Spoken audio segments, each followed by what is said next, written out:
something happens. What happens is, the one's sharp beak becomes bent. You get the point?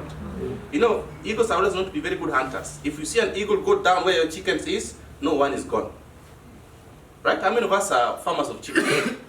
If you see an eagle go down where your chickens are, one of them is automatically gone, right?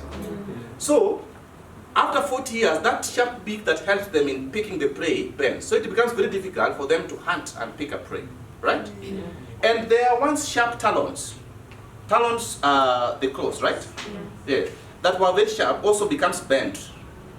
So it becomes very difficult for them to pick, right? And just like I had explained, eagles in their tendency, they fly very high.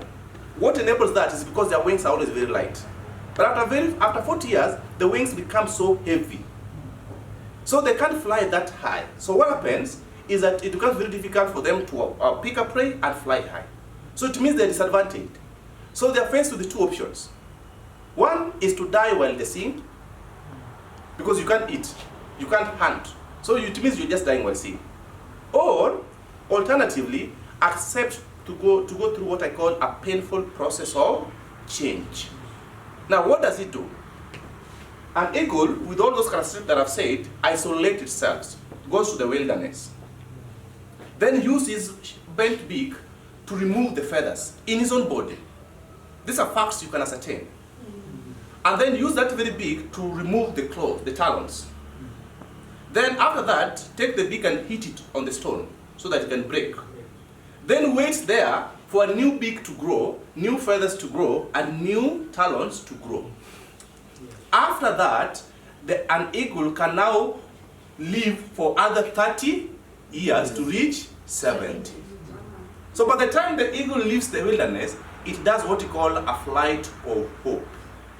I can now live for more 30 years. Just like I've explained to you the phases.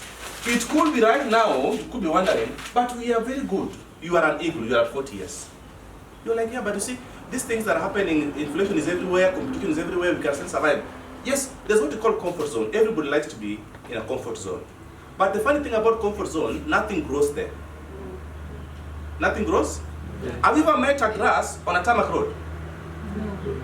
But how comfortable is it to drive on a tarmac road? How comfortable is it to drive on a tarmac road? Very comfortable, right? But have you ever met a grass? Nothing grows there. What about on Maram? Do you meet grasses? Yes. But how comfortable is it? Not comfortable, right? Yes.